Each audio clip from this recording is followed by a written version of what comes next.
everyone. In this video, I've done a couple Twitch streams lately. I'm going to show you guys how to access some features with the MLB API. And, there's a big event that recently happened. Mr. Carlos Correa had medical issues in terms of signing with the Giants, and then almost immediately signed with the Mets overnight. And so we're thinking about, how wild is that? So what we're going to do is, I ran a Twitter poll and on YouTube as well, is we're going to kind of break up this video into two parts. One will be kind of acquiring MLB Free Agents by year, and like what their status is, things like that, as well as I'm going to show you how to acquire minor league data, and then how to acquire college data where these college teams played at major or minor league parks. So what we're going to do now is we're going to load in our libraries, as always, some way or another. So library baseballr, and then library tidyverse. And if you don't have this in R already, or I should say if you don't have these installed, or let's say you recently installed a new version of R, just simply install that packages and then insert the name. So like baseballr tidyverse, you know how it goes. So we have baseballr tidyverse. We're going to load them in. So on my end, it's already loaded, but there might be a message that pops up when you load up tidyverse. So we're going to get right into it. One way to call the MLB API, and I guess I should explain what the MLB Stats API is. It's basic. So like an API is an application programming interface, which basically allows you to access data via endpoints in a quicker manner, if that makes sense. So what we're going to do here is access those API endpoints, and then be able to, do some fun stuff with it. Like I mentioned, the free agents, minor league, and college play-by-play data. First, let's get the leagues. And so what we're doing here is some of these arguments take certain ID parameters. So what we need to do is acquire those ID parameters. So I'm just calling a data frame called leagues, and we're going to go MLB league, and we're going to do the most recent season. So MLB league season equals 2022. Give it a second or two to run. We got it, and we're in here. So now we see like League ID, American League, National League, 103, 104. And then we have other IDs, or I guess like start season, and things like that, even start date. So this is good to know if you want to scrape full seasons of, let's say, minor league data. The reason why I'm not going to do full season of minor league data, if you saw on my Twitch stream, it took 2 hours, and it didn't even finish to bring in all that data. So instead,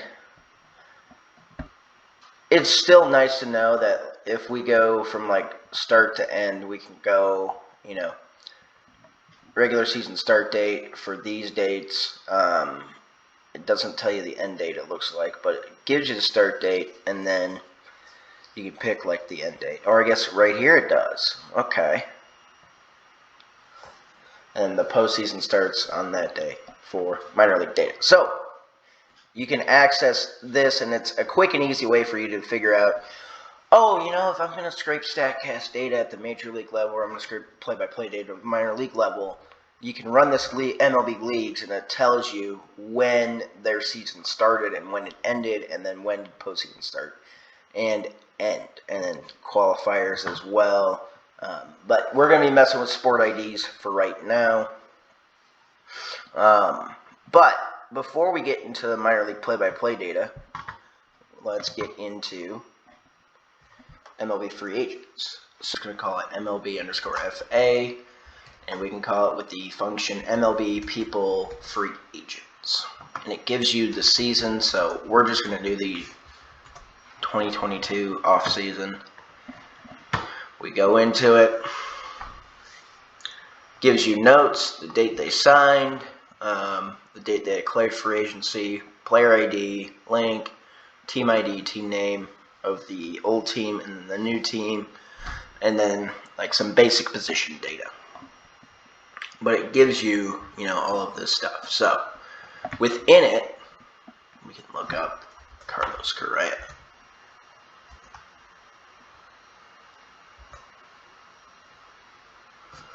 So right now it says player option declined, qualifying offer extended, because again, the date signed is NA because he hasn't officially signed. If you look closely, like on places like MLB Trade Rumors, it'll tell you like, oh, they came to agreement, and then later on it'll say, oh, this player signed. So it's not official, but we see that the date signed is NA for Correa. So interesting enough, but we can get free agents by year. Now, it doesn't give us the dollar amounts, unfortunately. Or maybe it does if we do past years, so let's do like 2021. And we'll look at that. And no, it just says notes. It even gives trades in here, interestingly enough. But it gives you kind of unique data to look at. So like you could do an analysis of, players from basically like a player tree, see if there's like any commonalities of players on old teams getting signed to new teams with years of data. So what we can do in terms of getting like multiple years, and I'll keep this short so that way the time doesn't take too long. We can just call a vector of years, and we'll say 2010 to 2022. And we'll get MLB Free Agent, I'll just say all. I know it's not all, but we'll say 1 to length years, and then we'll do the per map df function x MLB People Free Agents, and in that parentheses years x. So basically we're going to create a data frame of all free agents, and I just want to go back and see if they have the year as well. So they have the date declared. I'll keep it. Another way to do it is we could just say like mutate FA year is what I'll call it, and that's where we go years x. And so we'll run it. It shouldn't take too terribly long because it's just 12 years. If you want to go further than that, that might take a little bit longer. But 12 years shouldn't be too terrible in terms of acquiring free agents. You just got to give it a minute to load, and boom, we got it. So gives you like the date declared, player name, and like you can, again, it'd be interesting to see like player trees. So like, okay, does someone that previously played for, I guess I'll take the first example, previously played for the Blue Jays, how frequently do they sign with the Orioles? And kind of build out a tree like that. Or another way to do it is see how frequently someone is a free agent. So we could do like something like, or since 2010. So MLB FA all, group by player full name, and then summarize years in FA equals N and then we'll ungroup, and then arrange our data frame so it's by whoever had the most frequent.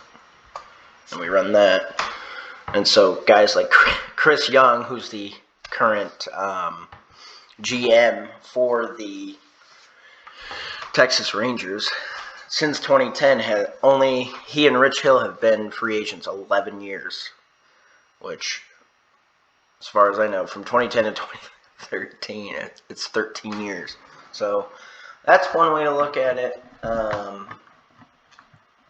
And like, feel free to play around with it, build out something cool there.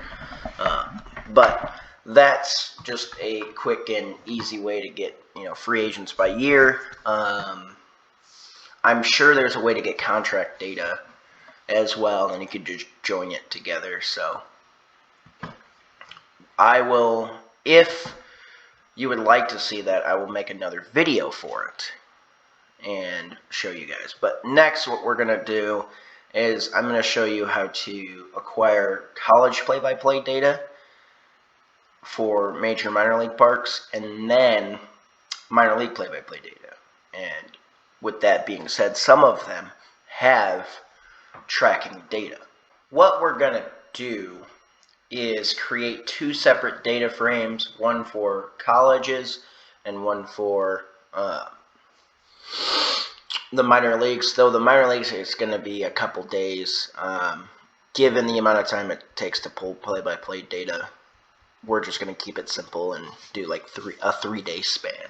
Anyways, first let's start with the college game. So how you create a data frame of like a sequence of dates, simply put, is you'll do day, and then we'll do the replicate function. I'm going to create a new line for it. And then we'll do a sequence as date, and we'll start on February 17th, and we'll end on the Big 12 title game, which was May 29, and then we'll say by days. And what that does, essentially, is gets a data frame from February 17th to May 29th of each day. So we'll run that, and I'll show you. So it gives you a full day from February 17th to the present. So minor league, I'm just going to do late July, end of July, and I'll just say data frame, and this time I'll just say date equals combine, and just do a 3-day window, because again, way more minor league games are played, so acquiring play-by-play data takes a little bit longer. So now I have minor league and the 3 days. So going back to our leagues call, we see that certain leagues have sport IDs. So we see that the minor leagues are roughly 11 to 16, International, Pacific, Eastern, and what I'll do to make it easier for you guys is select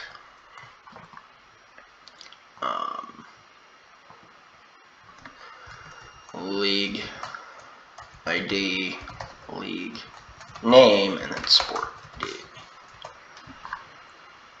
So that way we can see it a little bit quicker. Cool. So we can see that the minor leagues, from the International League all the way to the Dominican Summer League, is 11 to 16.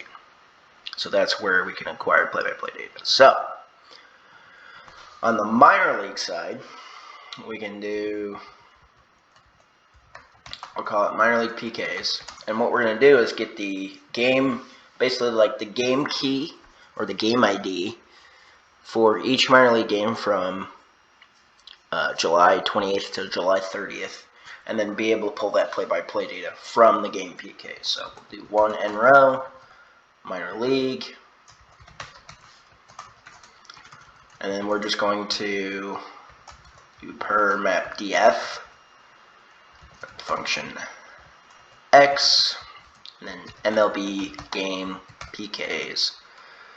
And the date is the minor league day X. And then the level IDs is where we'll put in the minor league IDs. So combine 11 to 16. And so we'll run that. We'll get the minor league PKs. So we get roughly 322. I'm going to break it down even further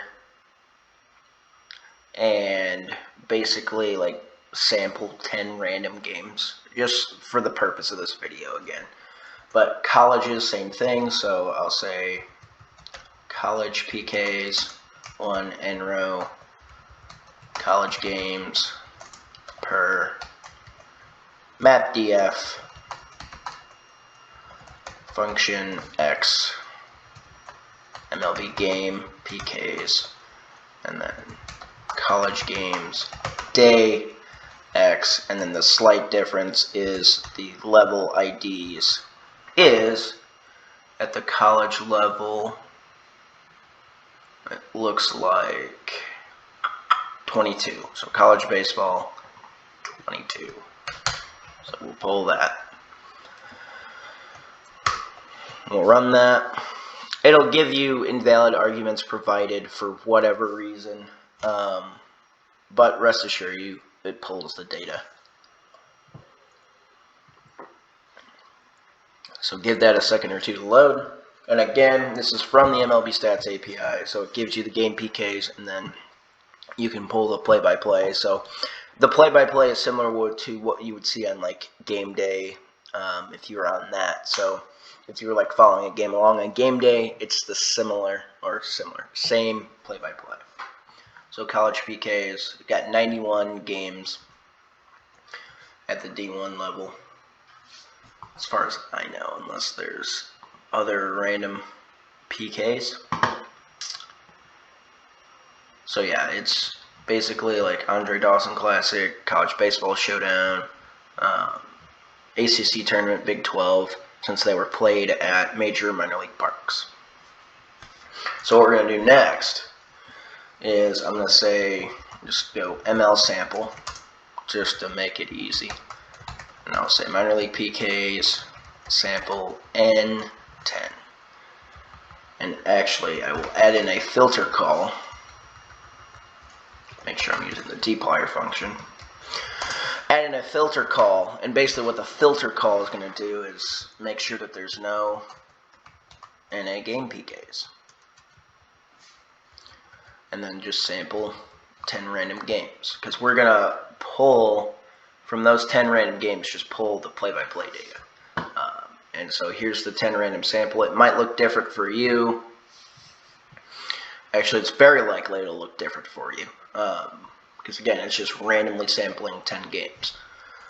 But this is where we can pull the play-by-play data. So what I like to do here, on a mass level, just because there might not be play-by-play data available for every game, is basically like wrap play-by-play in a safely function. And what safely function does is it takes care of error handling and just says, hey, there's an error, but keep going. Rather than if you just ran MLB PvP by itself, it would run, but then if there was an error, it would just stop the function. So call it whatever you want. I'll just call it safe PvP, and it's safely MLB PvP. And so basically it says if it returns an error, just skip it, go to the next one. And the safely function is within the per package, which is within tidyverse. So that's why I'm a big fan of tidyverse, because you have dplyr, you have per, you have forcats, you have all these different packages that do quite a few things. ggplot as well for plotting. So put this under safe PvP. And now we'll say minor league PvP list. Because what I'm going to do is create a list, which then I convert that list into a data frame, and I'll show you why shortly. But we'll say 1 nrow ml sample. This will do per map. Again, function X. We'll say safe PBP ML sample game PK X. So we'll run that. Now that we have our minor league play-by-play list, I'll go into it, kind of show you why. So it gives you a list of length 2, and basically it gives you error or result. And so this is where the error handling comes in. So the first $sign result, second $sign error. So this is where the error handling comes in, and why I put it into a list, because I'll say minor league PPP data, and we'll say minor league PPP list, since that's what we're calling the piping operator. And this is where I'll say map result, because we want just to pull the result from each section of that list that we created. And then we'll bind rows, which is a dplyr way of basically putting all the rows together. So minor league play-by-play data. Boom. So we have the game PK, the game date, index, start time, end time, descriptions,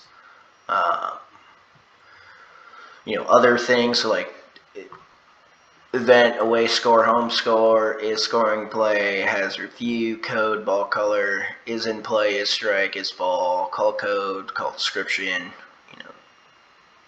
ball strike out state before the pitch, even their strike zone data. So when you're like plotting for an individual player, you can use this as your top and bottom strike zone.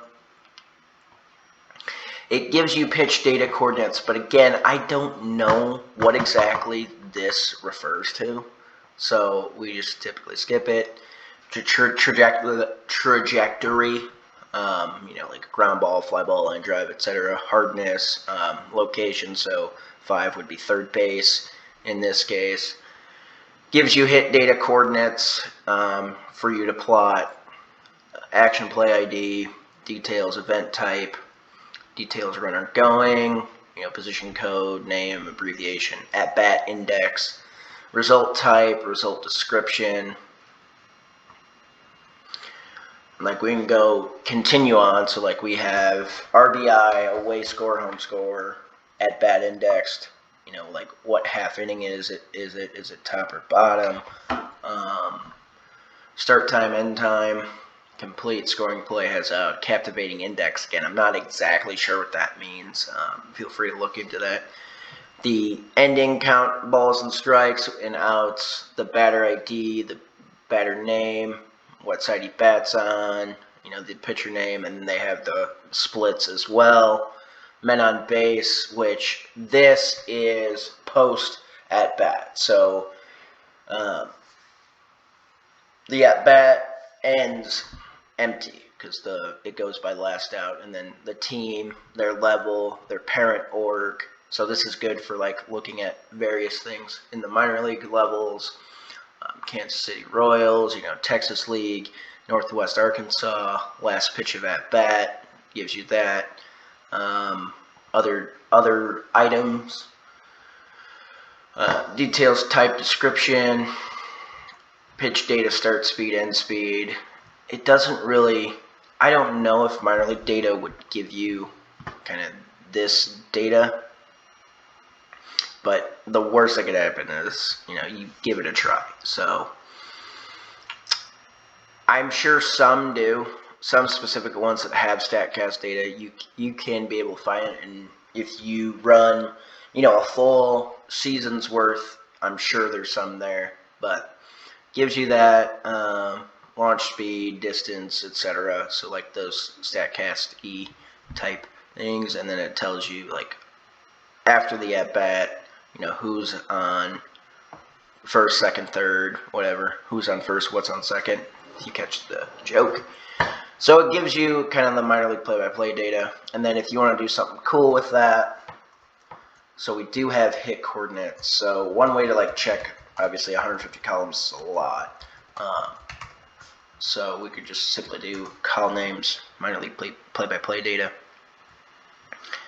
And I'm going to look at this. So what I'm going to do here is within the baseballr package, there's like a really cool spray chart called GG Spray Chart, and it gives you like these expected these values that you have to change. So one way to do it is take the minor league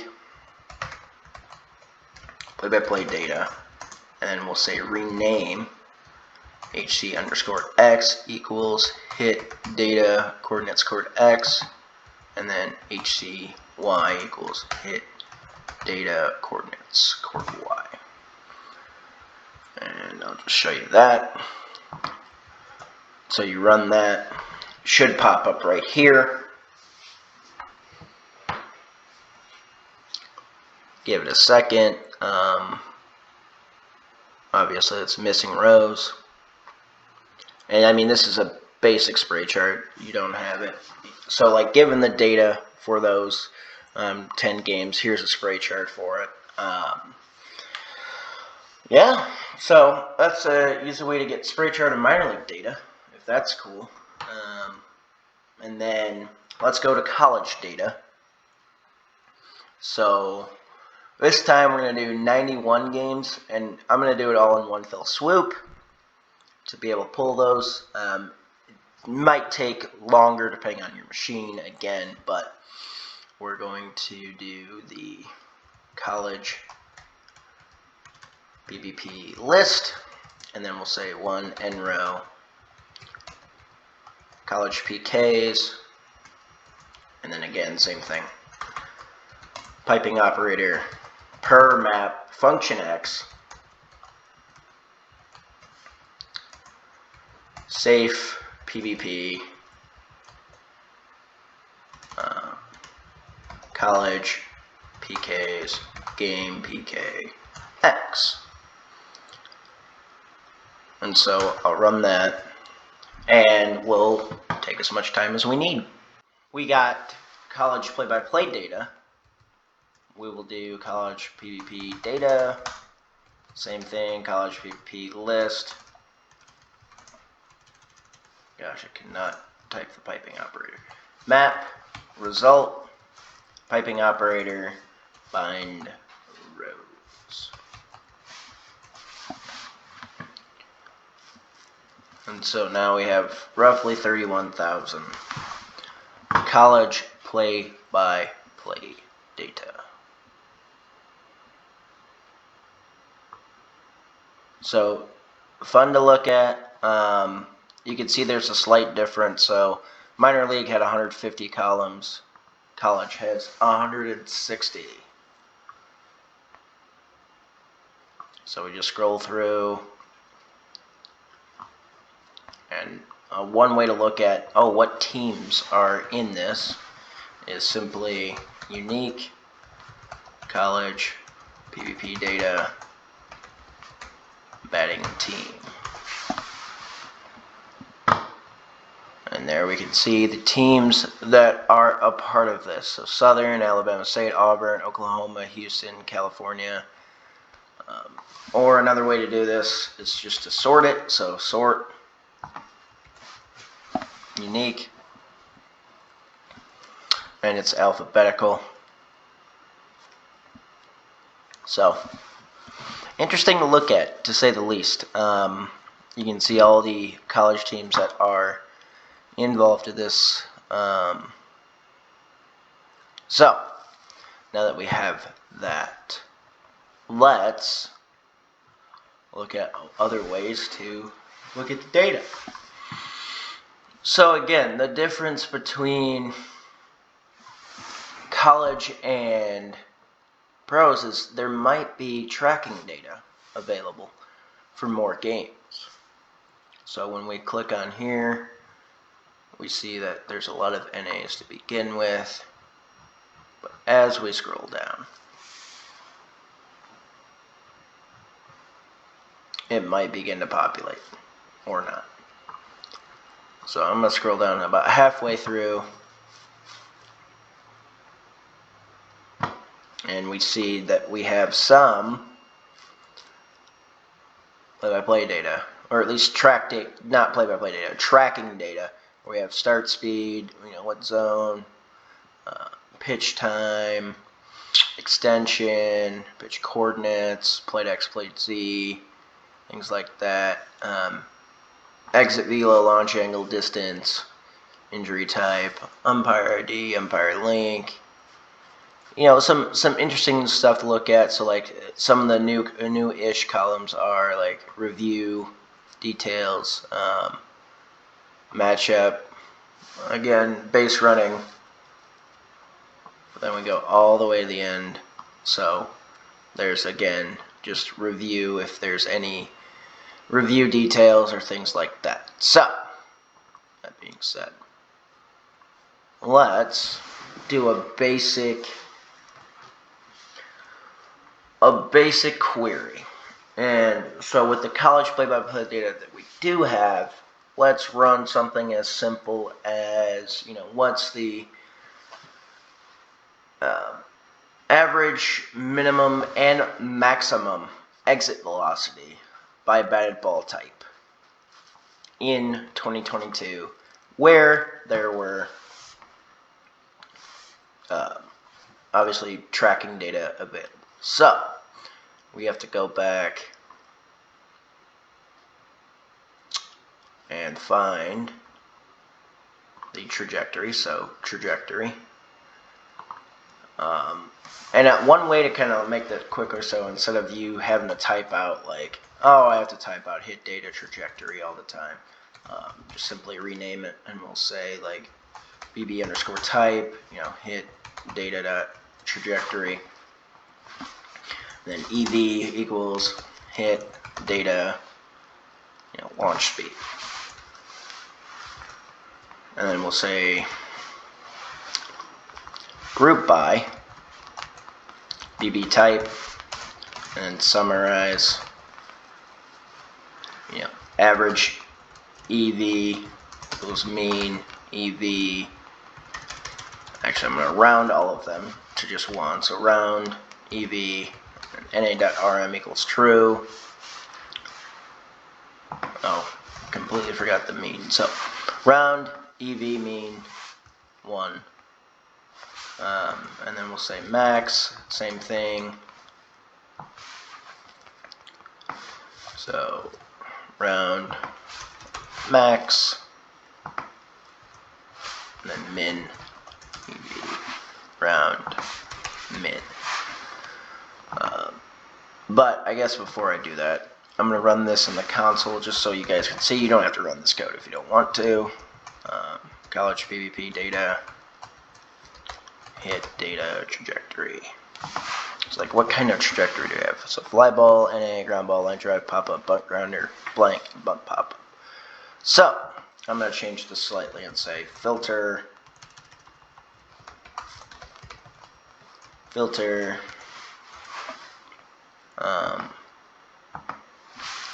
and let's do, or I'll do this after, make it easier on me. So filter BB type, and then we'll use the in operator, and we'll use the combine elements, and we'll say in fly ball, ground ball, line drive, and pop up. And don't forget the piping operator. So we'll run this, or got a little too fast, so don't need a comma here, don't need that either. There we go. So make sure your parentheses are all open and closed, and everything's matched up here. So we run this, and there. So we see that there might be some misreads here. because looking at line drives, you know, there can't be a line drive with a exit velocity of 25. Realistically, maybe, but if it's based off solely launch angle, I don't think it would apply there. So another way to kind of like get rid of quote-unquote minimums, like a pop-up at 43 EV is believable. A ground ball at 23.7 EV, believable. So this is where we can kind of delve in further and like look at various distributions. So let's create a quick function, and we'll call this BB type, you know, histogram. And we'll say function. We'll say batted underscore ball. So we'll take the data frame that we created. So I'll just call it df college pbp data. We're going to add the rename function, and then we'll say filter bb type equals batted ball, and then we'll create a ggplot. I'm not going to get too fancy with this, but we'll say ggplot. We'll say df x equals ev, or I should say df AES x equals EV, and then plus, we'll do a geom histogram. Actually, let's do a histogram with a density curve 2. So AES y equals, and then double period density, double period, because we want to indicate to R that we want a density. And we'll say bin width equals, let's do 5. Every 5 miles an hour of exit velocity. Color equals, we'll just say black, and then the fill is white, just to make it easy on both of us. And then we'll say geom density, because we want both. We'll say alpha equals 0.2, and then we'll make our fill a hex color, which just is to make it where we can have a transparent density plot. And I'll call this plot, and then we want this function to return something, so return plot. And we'll run this, and we'll say BB type histogram, and the batted ball we want is line drives, because